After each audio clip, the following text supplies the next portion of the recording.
ਮਾਂ ਜੀ ਮੈਨੂੰ ਇਹ ਦੱਸੋ ਕਿ ਤੁਸੀਂ ਦੱਸ ਰਹੇ ਹੋ ਕਿ 15 ਦਿਨ ਹੋਏ ਨੇ ਤਲਾਕ ਹੋਏ ਨੂੰ ਤੇ ਜ਼ਾਹਰ ਹੈ ਜੀ ਤਾਂ ਫਿਲਹਾਲ ਉਹ ਇੱਜ਼ਤ 'ਚ ਬੈਠੀ ਹੋਈ ਹੈ, ਠੀਕ ਹੈ, ਕੋਈ 3 ਮਹੀਨੇ ਦੀ ਇੱਜ਼ਤ ਹੈ ਇਹਦੀ। ਤੇ ਲੜਕੀ ਤੁਹਾਡੀ ਜਵਾਨ ਹੈ, ਜ਼ਾਹਰ ਹੈ ਵੀ ਮਤਲਬ 2-3 ਸਾਲ ਦੀ ਸ਼ਾਦੀ ਹੁੰਦੀ ਰਹੀ ਹੈ, ਦੁਬਾਰਾ ਸ਼ਾदी करनी ਹੁੰਦੀ?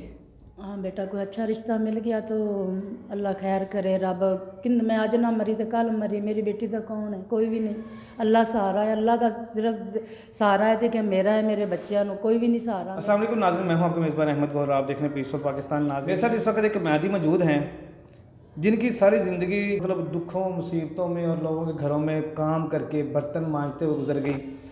बड़ी मेहनत मजदूरी करके इन्होंने कुछ पैसे जमा किए थे अपनी बेटी की शादी करने के लिए। तो जब शादी करने का टाइम आया तो इनको एक ऐसा बंदा मिला, एक ऐसा शख्स मिला जिसके साथ इन्होंने अपनी बेटी का रिश्ता तय कर दिया कि ये लड़का मेरी बेटी के लिए सही है, अच्छा है। उस बंदे ने क्या किया, उस बंदे ने वो 2-4 महीने 5 महीने तो इनको माँ जी माँ जी माँ जी कहते हुए जो है ना वो गुजार दिए कि मैं आपका बेटा बन के रहूँगा, आपका सहारा बनूँगा, क्योंकि इनकी कोई और औलाद नहीं थी, इनकी बेटी अकेली अकेली थी। तो ज़ाहिर सहारे की ज़रूरत थी, कि मर्द की ज़रूरत थी, तो इन्होंने उसके ऊपर इतमाद कर लिया। उस बंदे ने क्या किया, उस बंदे ने इनकी जो जमा पूंजी थी कोई राउंड अबाउट कोई 7.5 लाख रुपए के करीब थी, जो इन्होंने 1-1 रुपया जमा करके लोगों के बर्तन मांज के घर की सफाइयाँ करके जमा किया था, वो सारा कुछ लेके और शादी किए बगैर जो है ना वो यहाँ से फ़रार हो चुका है। ये सारा मामला कैसे हुआ है, किस तरह से इस माँ जी को उसने बेवकूफ़ बनाया, ये सारी स्टोरी हम इन्हीं से जानते हैं। अस्सलाम वालेकुम। वालेकुम सलाम। मैं घरां 'ਚ लोगों के काम करदी सां, बस बेटी का रिश्ता किया है। उन्हें मेरे को उधार मंगे ने पैसे 7.5 लाख रुपया कुरान चुक के, अम्मी मैं तेरे पैसे नहीं रखता तो तू मैनू दे चा। तो चलो मैं लैना टैंकर पानी वाला, पानी वाले टैंकर दी ने मेरे नाल गल की, जो भी प्रॉफिट होगी ना मैं तेनों 30,000 रुपया महीना खर्चा देंदी रही देवांगा। बस देंदा रहा थोड़े दिन, हुण नहीं देंदा। 2 महीने 3 महीने 4 महीने हो गए असी मंग रहे हैं, चल तू सानू खर्चा नहीं देना तो तू साढ़े पैसे सानू दे चा। तो कोई कहता कोई पैसा नहीं, मैं नहीं दे सकता, मेरे हालात ही नहीं सही, मैं हाले पैसे तुहानू नहीं दे सकता। मैं बड़ा रोई हाँ, मैं कुरान का वास्ता पाया, मेरे माँ प्यो मरे उसका वास्ता पाया, मैं क्या मैनू दे पैसे। मैं बड़े औखे जोड़े मैंने, मैनू नहीं, मैं हाथ जोड़े, मैं बड़े बड़े मैसेज किए। मैं कहा बेटा तू मेरे को इज्जत ना लैन तो मैनू इज्जत नाल दे चा, मेरा इन्ना पैसे तू सवा, मेरे कुछ भी नहीं मेरे कोल। अज मेरे बच्चे किराए पर रोल रहे, बच्चा मेरा बेटा है, मेरे पास कुछ नहीं कि मैं उसकी शादी कर लूँ या मैं मतलब उसको कुछ खिला पिला लूँ। वो बीमार रहता है, उसकी तबीयत भी नहीं सही रहती। नहीं ਤੁਸੀਂ ਦੱਸ ਰਹੇ ਸੀ ਕਿ ਤੁਸੀਂ ਉਹਨਾਂ ਨਾਲ ਬੇਟੀ ਦਾ ਰਿਸ਼ਤਾ ਵੀ ਕੀਤਾ ਸੀ, ਉਹਨਾਂ ਦੀ ਸ਼ਾਦੀ ਹੋਈ ਕਿ ਨਹੀਂ ਹੋਈ? नहीं शादी हुई, शादी की ने मैनू बड़ा कुछ किया, जो मैं तेन घर लै देंगा, मैं थोड़ी जिम्मेदारी लवांगा। मैनू भी घरों नहीं बाहर दिता, निकलन दिता। मैं फैक्ट्री काम करती सा उत्ते, मेरी बेटी भी करती सी फैक्ट्री दे विच, इन्हें सानू घरों बाहर नहीं निकलन दिता। कहंदा नहीं अम्मी हुण तू घर ही बाहर नहीं जाना, नरीन दे कोल ही रहना है। तो मैं भी घर ही रही सा, 5 साल हो गए असी घरों बाहर नहीं निकली। उन्हें जो थोड़ा दिता है बहुता दिता सी, उहदे विच ही गुजारा किया। रेंट भी मकान का दिता है, बच्चे का दुध भी लैना। तुहानू पता महंगाई कितनी हैगी है, महंगाई अजकल कित्थे जा रही है। कोई चीज़ 1000 खुला कराओ तो पता नहीं लगता कि पैसे मतलब 100 खुला कराया कि 1000 खुला कराया। इन्नी महंगाई हो गई है, की बनता 10-20 हज़ार का। हुण मंगने ना ही साढ़े पैसे दिंदा पई है, ना ही साढ़े ना कोई मैनू प्रॉफिट दिंदा पई है, कुछ भी नहीं हुण भेजदा पई है सानू। अच्छा, ਤੁਹਾਡੀ बेटी ਜਿਹੜੀ है ਉਹਦੇ ਘਰ ਹੀ ਹੈ ਜਾਂ ਉਹਨੂੰ ਵੀ ਛੱਡ ਦਿੱਤਾ ਉਹਨੇ? नहीं बेटी मेरी मेरे कोल ही हैगी है, मेरा कोई सहारा नहीं सी, कोई कमाने वाला नहीं हैगा सी। तो मैं शुरू तो यही गल की बेटी मैं आदे कोल ही रखनी, मैं बेटी उधर नहीं भेजनी। वो मरदान दे रहने वाला सी, मेरी बेटी नाल कुछ भी हो सकता है, कुछ बेच सकता है, कुछ कर सकता है, मैनू की पता होवे। मैं तो जी रो रो के पागल हो जावांगी। एक बेटी तो सिवा मेरे को तो कुछ भी होर नहीं है। नहीं शादी में पूछा सी कि शादी उन्होंने कायम है कि लड़की ਨੂੰ ਛੱਡ ਦਿੱਤਾ? नहीं बड़ी दफ़ा तलाक दे गए, बच्चा होने वाला सी बेटा, उदों भी 2-3 दफ़ा बोला मैं तुम्हें तलाक देता हूँ, तलाक देता हूँ। बड़े गंदे गंदे इल्ज़ाम लगाता है। असी घर ही होनी है फिर भी साढ़े ते गंदे गंदे इल्ज़ाम लांदा, बहुत गंदे इल्ज़ाम लांदा। इत्थे भी है गया तां भी गंदे गंदे लांदा, तू ऐसी है तू वैसी है। ठीक है, उसने काम किया, जो भी किया उसने पेट की खातर किया। जो मत्थे ते बंदे दे दाग लग जाता ना वो नहीं लैंदा जिंदगी दे विच। इस बंदे ने सब कुछ किया, लेकिन वो गल इन्हें सानू दोबारा तो बार बार वही गल उन्हें की है, तेरी बेटी ऐसी है, तेरी बेटी ऐसी है, तेरी बेटी ऐसी है। इससे अलावा उसने कोई मेरे से बात ही नहीं करता। वो इसलिए कर रहा है ना कि आपको बदनाम करे और आप पैसे मांगना छोड़ दें, कि आपकी बदनामी हो रही है, आप इस चीज़ से चुप हो जाएं। अच्छा मुझे बताएं कि आपने जो पैसे दिए हैं उसके उसका कोई सबूत वगैरह कोई है आपके पास? उसने वो बैंक नहीं, जो पता नहीं उसका मैं नाम नहीं आता, मेरे पास रसीद भी सी लेकिन वो मोबाइल चोरी हो गया। हमारे पास उन कोई प्रूफ नहीं, उसके मैसेज हैं, उसकी गालियाँ हैं हमारे पास, इस तरह की चीज़ां हैं। मोबाइल गुम हो गया, चोरी हो गया उनका मोबाइल, उनके रसीद भी हैगी सी। हो सकता है बैंक से जाइए, बैंक वाले दे देंगे, बैंक वाले नहीं बदलणगे, क्योंकि हमें डेट बता दें किस डेट में हमें उसको पैसा भेजा है। उसने बड़ा मिन्नतां तरले कीतियां, बड़ा रोया मेरे अगे, अम्मी दे दो पैसा, मैं नहीं रखूँगा, अम्मी दे दो पैसा, मैं तेरा नहीं रखूँगा, तुम गरीब औरत हो, बेसहारा हो, तेरा कोई कमाने वाला नहीं है, मैं तेरा पैसा नहीं रखांगा। अज मैं मंगनी, अज मैं उन्होंने बुरी लगनी हाँ, मैनू भी टके टके दियां गालां गंदियां ਉਹ ਗਾਲਾਂ ਦਿੰਦਾ ਮੈਨੂੰ, ਜਿਹੜੀਆਂ ਸੁਣਨ ਤੁਹਾਨੂੰ ਮੈਂ ਸੁਣਾਵਾਂ तो ਤੁਸੀਂ आपे ਕੰਨਾਂ ਨੂੰ ਹੱਥ ਲਾਓ कि ठीक है वाकई ही माई सच्ची है या झूठी। अच्छा, आपने कोई पुलिस की कार्रवाई करवाई है उसके ऊपर? कोई रपड़ शपड़? तो कुछ नहीं कि प्यार नाल मंग रहे सा, प्यार नाल नहीं दे रहा, वो नहीं पल्ला फड़ा रहा। बहुत पैसे भी बड़े ने, कोई थोड़े नहीं है। पता नहीं मैंने किस तरह जोड़े से, किस तरह नहीं जोड़े सी। तो मैंने कुरान ते भरोसा किया सी, मैं ते नहीं किया। मैं कहा चल कुरान तो एक बड़ी चीज़ है, हर बंदा कुरान को मनता, कि कौन नहीं मनता। तेने मेरे अगे कुरान उठाया, मैं कुरान की कसम मैं तेरे पैसे नहीं रखांगा, मैं 3 महीने बाद वापस कर देवां।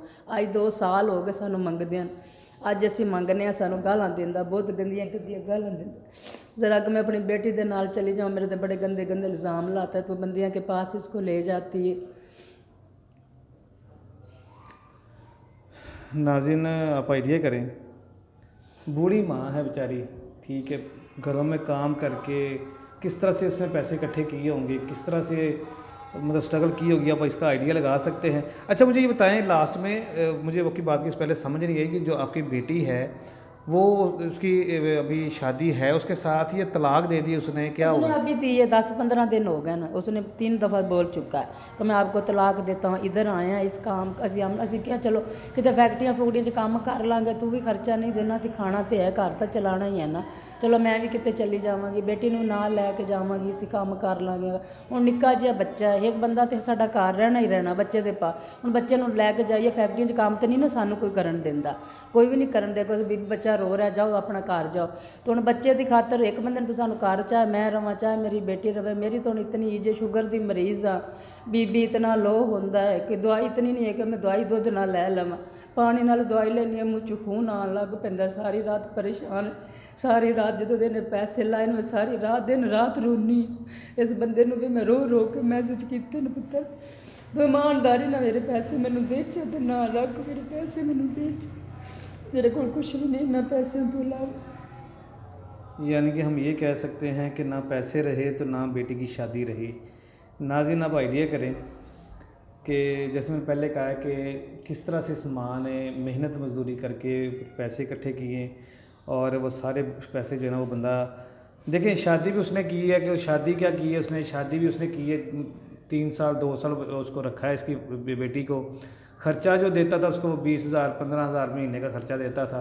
चलो खैर वो तो मियाँ बीवी का आपस का मामला, जितने भी वो हो जाता है, लेकिन जो उसके साथ माँ जी के जो पैसे थे, जो उसने अपनी मतलब मेहनत मजदूरी से कमाए थे, जमा किए थे, वो कम से कम जो है ना उसको लौटाने चाहिए थे। अब वो बता रहे हैं कि वो पैसे भी नहीं देता, ऊपर से गंदी गालियाँ देता है, और साथ बेटी को तलाक दे दी है। लड़ने के बहाने कह लें या बदनाम करने के बहाने कह लें कि आप मतलब डर जाएं उससे, पैसे ना मांगें अपने, तो उल्टे सीधे इल्ज़ाम लगाता है कि अब माँ बेटियाँ इस तरह की हैं, इस तरह की हैं।